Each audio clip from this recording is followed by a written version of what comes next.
South Africa considers inviting Putin to summit via Zoom so that he avoid arrests. Here's a summary of the article.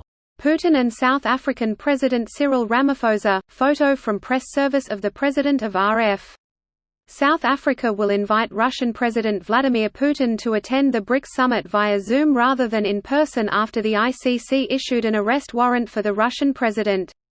Quote, President Putin will be asked by South Africa to attend a key summit via Zoom and not in person after Pretoria sought legal advice about its obligations to arrest the Russian leader, who has been indicted for war crimes by the International Criminal Court. Details: Putin was invited to the summit of the leaders of 5 countries, Brazil, Russia, India, China and the hosts, South Africa. The recent issuance of an arrest warrant for Putin by the ICC, which accused him of forcibly deporting Ukrainian children from Russian-occupied territory, has put South Africa's ruling party in an awkward position. South Africa is one of the countries that signed the Rome Statute, which obliges it to comply with the decisions of the International Criminal Court. Last week, President of South Africa appointed a special government committee headed by the country's vice president, which is supposed to study options for actions by the authorities due to the issuance of a warrant for Putin's arrest.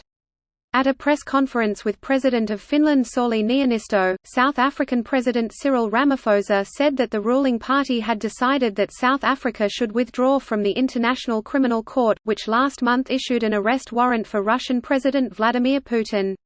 This post received a score of 5,000, with an upvote ratio of 95%.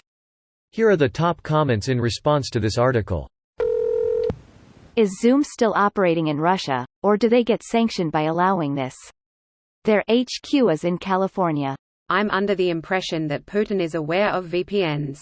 This is extra funny because they're illegal in Russia, or pretty much illegal, something like that. Legality of things are only for the common folks. If you're rich enough or high enough in government, you're exempted.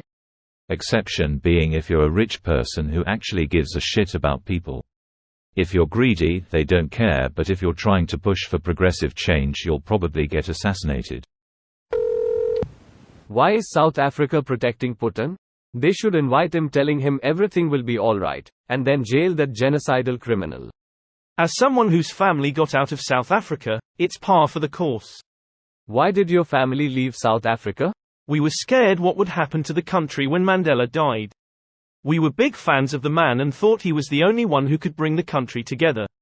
We left in 1993. Wow, that was a long time ago. And given what happened to South Africa during that time, I think that was the right decision. Where did your family find refuge? We decided the vast concrete jungle of Dallas, Texas would be our new digs. My dad actually met my mom in Austin in the 70s after he broke his back playing in Wimbledon. He took a job managing a tennis facility that one of his other South African tennis pro friends was involved with. That's where I came along, but we eventually moved back to South Africa when he got an amazing job offer. After 5 or so years, the writing was on the wall politically though.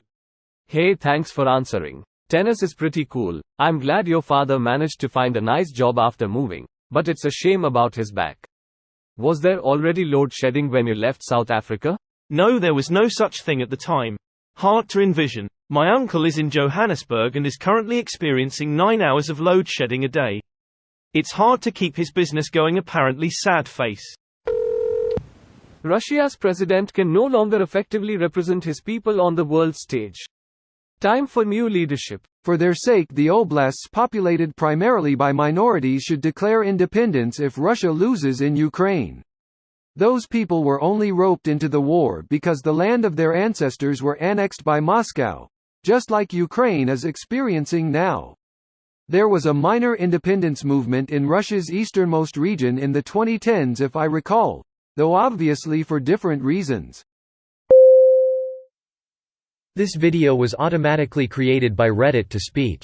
The article and comments in this video were selected from Reddit according to their upvotes, and any paraphrasing was performed by smmry.com, without any human intervention.